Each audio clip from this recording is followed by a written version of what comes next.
പുറത്തേക്ക് വന്നിരിക്കുന്ന സ്ഥിതിക്ക് എല്ലാവരും പ്രതിരോധത്തിലാകുന്നു. അതാണൊരു പുതിയ സാഹചര്യം. പക്ഷേ അത് ദിലീപിനെ ഈ പൾസർ സുനി ദിലീപ് ബന്ധം കണ്ടെത്തിയതോടെ അങ്ങ് അവസാനിക്കുമെന്ന് കരുതാമോ? ഇവിടെ ഇപ്പോൾ പലതരം മാറ്റങ്ങൾ ഉണ്ടാവുകയാണ്.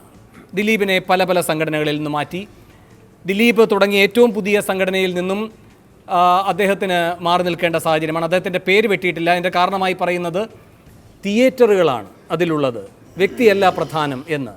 ഇതൊക്കെ എന്തൊരു സാങ്കേതിക ന്യായമാണ്? ആരെ പറ്റിക്കാനാണിങ്ങനെ? യഥാർത്ഥ താല്പര്യങ്ങളിലേക്ക് വരുമ്പോൾ ഇപ്പോഴും പരിരക്ഷ കിട്ടുന്നുണ്ട് ദിലീപിന്, പേരിൻ്റെ രൂപത്തിലല്ല എങ്കിലും സിനിമാ ടാക്കീസിൻ്റെ രൂപത്തിൽ. എന്ന് മാത്രമല്ല, അവിടെ ഇപ്പോൾ പുതുതായി അതിൻ്റെ ചുമതല ഏറ്റെടുത്തിരിക്കുന്നത് ആരാണ്? ഏത് സാഹചര്യത്തിൽ നിന്ന് വന്നയാളാണ്? ഒരു മഹാനടനെ പറ്റി ഇവിടെ ഭാഗ്യലക്ഷ്മി പറയുന്നുണ്ടായിരുന്നല്ലോ. ആ മഹാനടൻ്റെ ഏത് തരത്തിലുള്ള രസതന്ത്രമാണ് ഈ വ്യക്തിയുമായുള്ള ഗാഠബന്ധത്തിലേക്ക് നയിക്കുന്നത്?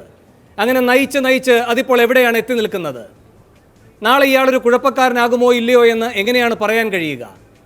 കാരണം ഏത് സംഘടനയാണോ ആ സംഘടനയിൽ ഏതെങ്കിലും മോശമായൊരു സാഹചര്യം, അല്ലെങ്കിൽ ഏതെങ്കിലും നമുക്ക് കൃത്യമായി നിർവചിക്കാൻ കഴിയാത്ത ഏതെങ്കിലും അംശങ്ങളുള്ളൊരു വ്യക്തി വന്നാൽ ഈ സംഘടന അതിൻ്റെ സംസ്കാരത്തിലേക്ക് സ്വയം ചുരുങ്ങിപ്പോകും. ദിലീപ് ഓരോ സ്ഥലങ്ങളിൽ മുഖ്യ ചുമതല എത്തിയപ്പോൾ ദിലീപ് ഈ എല്ലാ സംഘടനകളെയും അത്രയും നിക്ഷിപ്ത താല്പര്യങ്ങളിലേക്ക് ചുരുക്കുകയുണ്ടായിട്ടുണ്ട്. വലിയ വലിയ ഏറ്റുമുട്ടലുകളിലേക്ക് പോയിട്ടുണ്ട്, പുറത്താക്കലുകളിലേക്ക് പോയിട്ടുണ്ട്, ഉന്മൂലനം ചെയ്യുന്നതിലേക്ക് പോയിട്ടുണ്ട്. ഇവിടെ ഇപ്പോൾ ദിലീപ് പോയതോടെ എല്ലാം ഭദ്രം. പുതിയ ആളുകൾ ചുമതല ഏറ്റെടുക്കുന്നു, അവരെല്ലാവരും നല്ല രൂപത്തിൽ ഇതിനെ നയിച്ചുകൊണ്ട് പോകും എന്ന് കരുതാൻ കഴിയുമോ ശ്രീ ബൈജു കൊട്ടാരക്കര? ഒരു കാരണവശാലും കരുതാൻ കഴിയത്തില്ല വേണു. കാരണം ഇതിനകത്ത് ഒരു മാഫിയ തലവൻ മാത്രമേ ഉള്ളിൽ പോയിട്ടുള്ളൂ. ഒരു കൊള്ളസങ്കേതമാകുമ്പോൾ വേറെ കൊള്ളക്കാർ വേറെ കുറേ അധികം ഉണ്ടാവുമല്ലോ. ആ കൊള്ളക്കാരുടെ സിനിമയ്ക്കകത്ത് നിന്ന് വെളിയിൽ പോകണം. അത് ആ ഒരു അഭിപ്രായക്കാരാണ് ഞാൻ. കാരണം ഇവർക്ക് ഈ ദിലീപ് എന്ന് പറഞ്ഞ വ്യക്തിക്ക് ഇത് ചെയ്യാനുള്ള ചൂട്ട് പിടിച്ചു കൊടുത്ത കുറേ ആളുകളെങ്കിലും ഇനിയും സിനിമയിലുണ്ടാവും. അല്ലെന്നുണ്ടെങ്കിൽ മുമ്പേ ശ്രീ ജോസഫ് ആഴക്കൻ പറഞ്ഞതിനെ ശ്രീ നിഷാദ് പറയുന്നത് കേട്ടു. അതിന് നിഷാദിൻ്റെ ആ വാദത്തോടെ പരിപൂർണമായിട്ട് ഞാൻ യോജിക്കുക. കാരണം ഒരു അൻവർ സാദത്തിനെ ഒരു മുകേഷിനെ ഒന്നും ഇതിനകത്ത് പെടുത്തിക്കൊണ്ട് ഇത് ഈ അന്വേഷണത്തെ വഴിമുട്ടിക്കാനോ അല്ലെ അന്വേഷണത്തെ വഴിതിരിച്ചുവിടാനോ ഈ രാഷ്ട്രീയ രീതിയിൽ നിഷാദ് പറയുകയുണ്ടായി കോൺഗ്രസുകാർക്ക് കലാബോധമില്ലെങ്കിൽ, അവർ കലാകാരന്മാരല്ലെങ്കിൽ എന്ത് ചെയ്യാനെന്ന്. ശരി, ഞാൻ വളരെ നേരിട്ടൊരു ചോദ്യം അങ്ങ് ചോദിക്കുകയാണ് ശ്രീ ബൈജു കൊട്ടാരക്കരോട് മാത്രമല്ല, പൊതുവായി ആന്റണി പെരുമ്പാവൂരിൻ്റെ കലാബോധം എന്താണ്? മലയാള സിനിമയെ ആഗ്രഹിക്കുന്ന, മലയാള സിനിമയുടെ ഉയർച്ചയെ ആഗ്രഹിക്കുന്ന, മലയാള സിനിമയെ സ്നേഹിക്കുന്ന ഓരോ പ്രേക്ഷകന്റെയും അവകാശത്തിൽ തൊട്ടുള്ള ചോദ്യമാണ്. എന്താണ് ആന്റണി പെരുമ്പാവൂരിൻ്റെ സിനിമാ സംസ്കാരം, സിനിമ അവബോധം? വേണു, അത് തന്നെയാണ് ഞാൻ പറഞ്ഞത്. സിനിമ ഇൻഡസ്ട്രിയിൽ ഓരോ ഡ്രൈവറായിട്ടും പ്രൊഡക്ഷൻ മാനേജറായിട്ടും ഒക്കെ വരുന്ന കുറേയധികം ആളുകളുണ്ട്.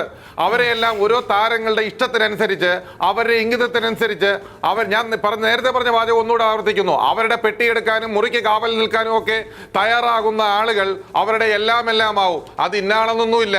അത് സിനിമയിൽ ഇപ്പോഴും നടന്നുകൊണ്ടിരിക്കുന്ന ഒരു അവസ്ഥവിശേഷം തന്നെയാണ്. അത് തന്നെയാണ് മലയാള സിനിമയുടെ ഏറ്റവും വലിയ ദോഷവും. ഇപ്പോൾ നമ്മൾ പറഞ്ഞില്ലേ, ഈ പറഞ്ഞ താരങ്ങളുടെയൊക്കെ കഴിഞ്ഞ 10 വർഷത്തെ ആസ്തി ബാധ്യത ഇവിടുത്തെ എൻഫോഴ്സ്മെന്റോ ഇൻകം ടാക്സോ അന്വേഷിച്ച് നോക്കട്ടെ. ഇവർ മേടിച്ച ശമ്പളവും ഇവർക്ക് വിദേശങ്ങളിൽ നിന്ന് വരുന്ന സാമ്പത്തും വെച്ചൊന്ന് ഒന്ന് ടാലി ചെയ്ത് നോക്കട്ടെ. ഇന്ത്യ പോലും ഞെട്ടും. ഇന്ത്യയിലെ എല്ലാ സംസ്ഥാനങ്ങളും ഞെട്ടുന്ന രീതിയിലായിരിക്കും കേരളത്തിലെ ഈ അന്വേഷണം വന്നാൽ. ഇത് ആരും തുറന്നു പറയില്ല വേണു. ഇത് പറയാത്തത് എന്താണെന്നറിയാമോ? നട്ടലില്ലാത്തത് കൊണ്ടാണ്. മലയാള സിനിമയിൽ നട്ടലുള്ള ഒരു മനുഷ്യനുണ്ടോ? ഒരാളെങ്കിലും ഉണ്ടായിരുന്നെങ്കിൽ ഈ കാര്യങ്ങൾക്ക് നേരത്തെ ഒരു തീരുമാനമാവില്ലായിരുന്നോ? ഇത് എന്തെങ്കിലും പറയുമ്പോൾ രാഷ്ട്രീയം പറഞ്ഞ് കോൺഗ്രസും BJPയും അല്ലെങ്കിൽ കമ്മ്യൂണിസവും ഒക്കെ പറഞ്ഞ് ഏതെങ്കിലും ഒരു MLA പേരും പറഞ്ഞതിനെ തമ്മിലടിപ്പിച്ചിട്ട് ഇതിനെ വഴി എല്ലാവർക്കും ബന്ധങ്ങളുണ്ട്. ഇപ്പം ഞാനും ഒരു കമ്മ്യൂണിസ്റ്റുകാരനാ, ബന്ധങ്ങൾ എനിക്കുമുണ്ട്. അപ്പോൾ ഞാനൊരു സിനിമാക്കാരനെ പോയത് എൻ്റെ കുഴപ്പമില്ലല്ലോ.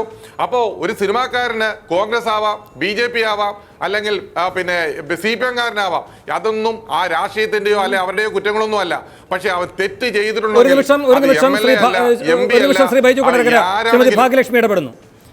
വേണു, ഒരു കാര്യം ഞാൻ ആദ്യം മുതലേ ഞാൻ സമ്മതിക്കുന്നു. സിനിമയ്ക്കകത്ത് വല്ലാത്ത മോശമായ ഒരു അവസ്ഥ സംഭവിച്ചിട്ടുണ്ട്. അതില്ല എന്ന് ഞാൻ ഒരിക്കലും പറയുന്നില്ല.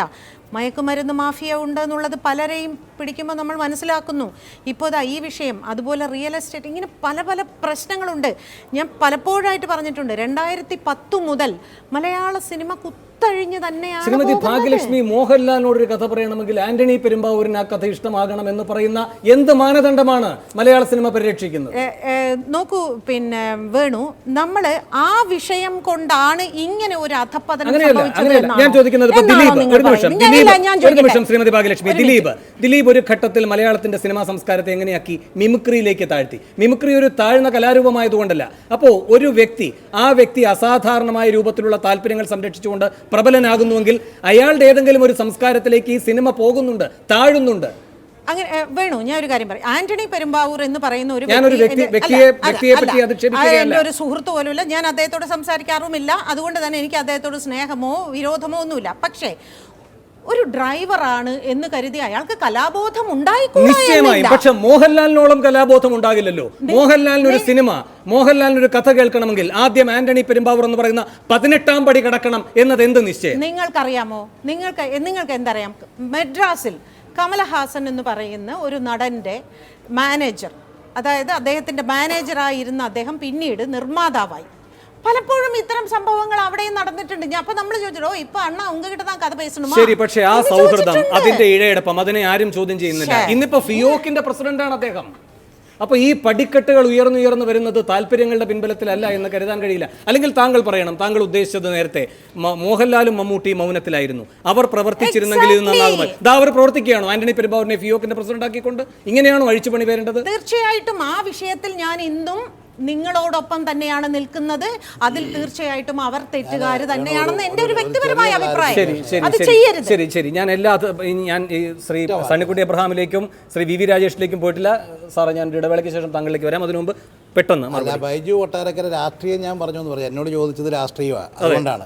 എന്നോട് ചോദിച്ചത് അൻവർ സാഹത്തിൻ്റെ കാര്യം ചോദിക്കുമ്പോൾ എനിക്ക് തിരിച്ചതിന് മറുപടി പറയേണ്ടി വരും. അത് നിങ്ങളുടെ സിനിമയിലെ കച്ചവടമല്ല, എൻ്റെ അതിനല്ല ഞാൻ ഇവിടെ വന്നിരിക്കുന്നത്. അവിടെ നടക്കുന്ന കളിയൊക്കെ എനിക്കും അറിയാം, കുറേയൊക്കെ കേട്ടിട്ടുണ്ട്. പിന്നെ എം.എ. നിഷാദ് പറഞ്ഞു കോൺഗ്രസ്സുകാർ അതിനകത്ത് കുറവ്. ഇതുപോലുള്ള ചരക്കുകളാണെങ്കിൽ ഞങ്ങളുടെ പാർട്ടിയിൽ ഇതൊന്നും ഇല്ലാതിരിക്കുക ഞങ്ങൾക്ക് നല്ലത്.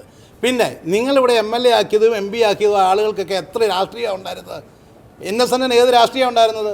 ഇന്നസെൻറ്റ് എപ്പോഴും പറയുന്നുണ്ട് എനിക്കിത് വേണ്ട എന്ന് പറഞ്ഞ് എന്നെ മമ്മൂട്ടി നിർബന്ധിച്ച് നിർത്തിയതാണ്. മമ്മൂട്ടി ആയിരുന്നു ഈ സിനിമാ സംവിധാനത്തിൽ നിന്ന് മാർക്സിസ്റ്റ് പാർട്ടിക്ക് റിക്രൂട്ട് ചെയ്യുന്ന ആൾ. അല്ലാതെ അവിടെ മമ്മൂട്ടിയുടെ പരിപാടി സിനിമ മാത്രമല്ല, മാർക്സിസ്റ്റ് പാർട്ടിയുടെ റിക്രൂട്ട്മെൻറ്റും ഉണ്ട്, അവരുടെ ആളുടെ നടത്തലുമുണ്ട്, അതിൻ്റെ ബിസിനസ്സും ഉണ്ട്. അങ്ങനെ പല കാര്യങ്ങളും നടത്തുന്നത്. അതുകൊണ്ട് ആ കാര്യമൊന്നും ഞങ്ങളുടെ അടുത്ത് പറയണ്ട. ഞങ്ങൾക്ക് ഒരാളില്ലെങ്കിലും, ഞങ്ങൾക്ക് സിനിമയിലൊന്നും അധികം ആളില്ലെങ്കിലും കോൺഗ്രസ് പാർട്ടിക്ക് ഞങ്ങൾക്ക് ഒരു ക്ഷീണവും ഇല്ല, ഒരു നട്ടവും ഇല്ല. കിട്ടിയുള്ളൂ ജഗദീഷ്, അതുപോലുള്ള ആളുകളെ കിട്ടിയുള്ളൂ. ആ മതിയല്ലോ. ജഗദീഷ് മോശമാണ് നിങ്ങളോട് ആരാ പറഞ്ഞത്? ജഗദീഷ് മോശമാണോ? കേരളത്തിലെ കൊള്ളാവുന്ന നടന്മാരിലൊരാളാണ് ജഗദീഷ്. അവിടെ ജഗദീഷ് ശ്രീകുമാർ ഞങ്ങളുടെ ആളായിരുന്നു. ഞങ്ങളോട് എത്രയോ ആളുകളുണ്ടായിരുന്നു. അതല്ലാതെ മാത്രം നിങ്ങൾ അങ്ങ് ഭംഗിയായിട്ട് അവതരിപ്പിക്കുകയും ബാക്കിയുള്ളവർ ചെയ്തൊക്കെ മോശമാണെന്ന് പറയുന്നത് ശരിയല്ല. അല്ലാതെ കലാകാരന്മാര് മുഴുവൻ കോൺഗ്രസ് ഒക്കെ അടങ്കലെടുത്തൊക്കെ പറഞ്ഞു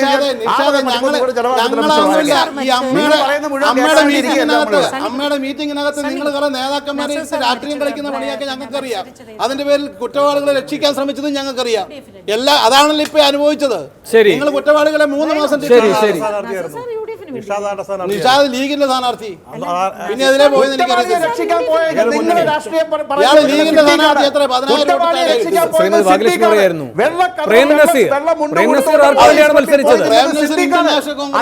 രാഷ്ട്രീയം എന്താ നിങ്ങൾ മനസ്സിലാക്കണം. നിങ്ങളുടെ കൂടെ നിൽക്കുന്ന സിദ്ദീഖ്, നിങ്ങളുടെ സീറ്റിന് വേണ്ടി നിന്ന സിദ്ദീഖാണ് കുറ്റവാളിയെ രക്ഷിക്കാൻ വേണ്ടി പോയത്. അത് ആർക്കാ അറിയാത്തത്? ഇന്ന് മാധ്യമങ്ങൾക്കെതിരെ സിദ്ദീഖ് ആക്രോശം കഴിച്ചിട്ടുണ്ട്. അന്ന് പോലീസ് ക്ലബ്ബിൽ പോയത് സിദ്ദീഖാണ്. എന്താണ് നിങ്ങൾക്ക് സംശയം? ആരോപണത്തിനെ രക്ഷിക്കാനുള്ള അയാൾ നിന്നത്. ആർക്കറിയാത്തത്? ആളല്ലേ മത്സരിക്കാൻ നിന്ന ആളല്ലേ? ഈ വക അഭ്യാസം ഒന്നും പറയല്ലേ വാഴക. പൊതുസമൂഹം കണ്ടോണ്ടിരിക്കുന്നുണ്ട് ഇതൊക്കെ. എന്റെ അടുത്തൊന്നും സംസാരിക്കണ്ട. നിഷാദ് അറിഞ്ഞിരിക്കാൻ ഞാൻ പറഞ്ഞു തരാം. നിഷാദ് ഇന്നും സിദ്ദിഖ് പറയുണ്ടായി, എന്താണ് ദിലീപ് കുറ്റവാളി അല്ല എന്നാണ് ഇന്ന് അദ്ദേഹം ഫേസ്ബുക്കിൽ കുറിച്ചിരിക്കുന്നത്. ദിലീപ് കുറ്റവാളിയല്ല, കുറ്റാരോപിതനാണെന്നാണ്. പോലീസ് അറസ്റ്റ് ചെയ്ത് അതാണ് എനിക്ക് പറയാനുള്ളത്. നിഷാദ് ഞങ്ങളുടെ സ്ഥാനാർത്ഥിയായിരുന്നു ആര് പറഞ്ഞു? ഞാൻ പറഞ്ഞ സിദ്ദീഖ് നിങ്ങളുടെ സ്ഥാനാർത്ഥിയല്ലാതെ നിങ്ങൾക്ക് പറയാൻ പറ്റുമോ? നിങ്ങൾ അയാൾക്ക് സീറ്റ് വെച്ചാൽ ആരിഫിനെതിരായിട്ട് മത്സരിക്കാൻ കെട്ടിവെച്ച കാശ് കിട്ടത്തില്ലെന്ന് പറഞ്ഞോണ്ടല്ലേ നിങ്ങൾ അവസാനിപ്പിച്ചത്? ആവശ്യമില്ലാത്തൊരു ഇതിലേക്ക് പോകും. ശരി. കാര്യം ഞാൻ പറയാം നിഷാദെ, ഒരു കാര്യം ഞാൻ പറയാം. UDF സ്ഥാനാർത്ഥിയായി ഏറ്റവും ദയനീയമായി തോറ്റ ആളാണ് നിങ്ങൾ. അത് കഴിഞ്ഞ് നിങ്ങൾ ഏത് പാർട്ടി പോയെന്ന് ഇതിലെ പോയെന്ന് എനിക്കറിയത്തില്ല. പക്ഷെ ഒരു കാര്യം ഞാൻ പറയാം, ഇവിടെ രാഷ്ട്രീയമാണ് എന്നോട് ചോദിച്ചത്. ഇവിടെ ഇവിടെ 2 വർഷം അല്ല, ഞാൻ ആ ചോദ്യത്തിന് മറുപടി പറയാനിരിക്കുന്നത്. ഞാൻ ആ ചോദ്യത്തിന് മറുപടി സിനിമയിലെ നിങ്ങളുടെ വൃത്തിയായിട്ട് കളിക്ക് മറുപടി നിങ്ങൾക്കില്ലല്ലോ. ഇവിടെ 2 വർഷം കോൺഗ്രസിന്റെ മുഖമല്ലേ നിങ്ങൾ ആ വർത്തമാനം പറയാതിരിക്കുകയാണ്. മലയാള സിനിമ 2 വർഷം ഈ മുകേഷിന്റെ ഡ്രൈവർ ആയിരുന്ന ഒരു വ്യക്തിയാണ്. ഒരു വർഷം ഈ ഒരു വർഷം സുനി 1 വർഷം ഡ്രൈവറായിരുന്നു. കെട്ടിപ്പിടിച്ചുകൊണ്ട് നിൽക്കുന്ന പടം കണ്ടു. അയാളെ ചോദ്യം ചെയ്യുന്ന വാർത്ത ഒരു ചാനലിലും വരുന്നില്ല. അയാളെ ചോദ്യം ചെയ്യാൻ വേണ്ടല്ലോ. അതേസമയം അവിടെ സ്വന്തം നിയോജകമണ്ഡലത്തിലെ വോട്ടറായ ദിലീപിനെ അൻവർ സാദത്ത് ഫോണിൽ വിളിച്ചു. അത് കഴിഞ്ഞ പേരിൽ ചോദ്യം ചെയ്യും എന്ന് പോലീസിൽ നിന്നോ അല്ല സർക്കാരിൽ നിന്നോ ആരെങ്കിലും പുറത്തോട്ട് വാർത്ത വിട്ടാൽ എനിക്ക് അതിനെക്കുറിച്ച് മറുപടി പറയേണ്ടി വരും. ഞാൻ അതിനുവേണ്ടിയാണ് ഇവിടെ വന്നിരിക്കുന്നത്. നിങ്ങളുടെ കച്ചവടം. ശരി. ഞാൻ ഇടപെടുകയാണ്. എനിക്കൊരു ഇടവേളയിലേക്ക് പോകണം. ഇടവേളയ്ക്ക് ശേഷം ഞാൻ വരാം മറ്റു അതിഥികളിലേക്ക്. ഇടവേളയ്ക്ക് ശേഷം